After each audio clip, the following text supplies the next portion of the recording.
Now, to save ourselves from repeating a ton of code and to make sure that our site has a nice consistent flow from every page, we're going to be using Django's templates extend feature to create a base HTML document that we extend for each of the different templates that we want. So you've probably worked with this before, but if not, here's the refresher.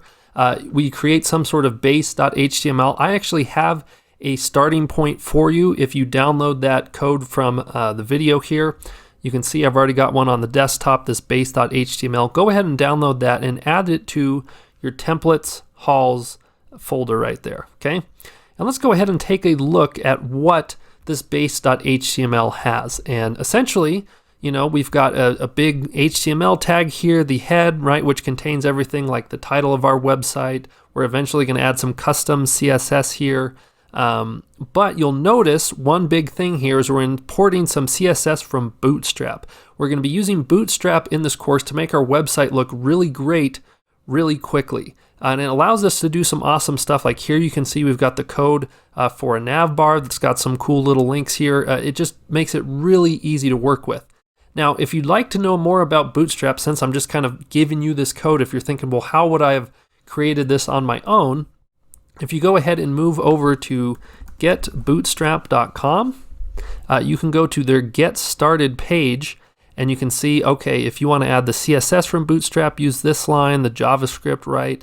Or there's the starter template, which is really similar to ours. Like we've got a few extra things inside of there, but essentially the starting point for a Bootstrap website is you've got the HTML, the head part, a body, and some JavaScript down below. And really it's inside of the body where we want to be working with things. So if we go back to our base.html, you can see we have all of those things, but inside of the body tag here, right? Well, we've got the nav bar, which is taking up a good chunk, but inside of here, really the bulk of this is it just says block, content, and end block, meaning that someone who extends this template can put whatever they want inside of here, this block called content.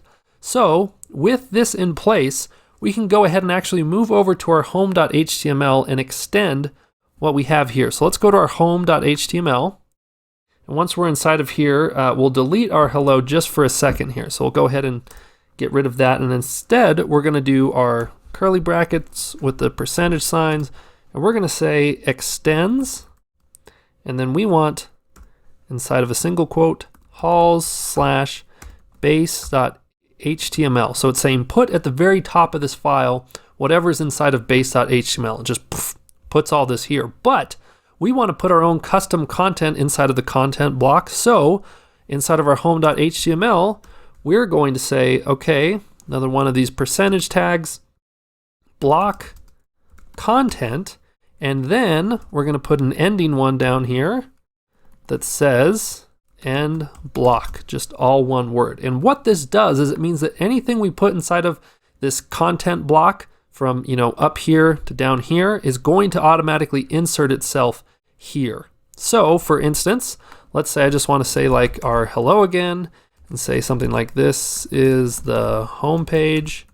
We can do that. So we'll go ahead and hit save here and we'll go back to what we're testing here. Let's reload this page and ooh, check that out. So we've got this cool nav bar up top, right? It has these buttons like login, sign up, but also it's got the text that's showing up there. So make sure that you utilize Bootstrap. If you'd like to learn more, again, getbootstrap.com. Tons of awesome tutorials. Like for me creating this, all I did was I said, okay, my base.html, I'm going to use this starting template right here.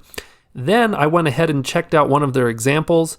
If you go to the examples here, you can see lots of different items here. In fact, I think I used pricing for this nav bar. So if you just click on like this pricing, for instance, and you right click and say view page source, well, you can see all the HTML, which is just Bootstrap code.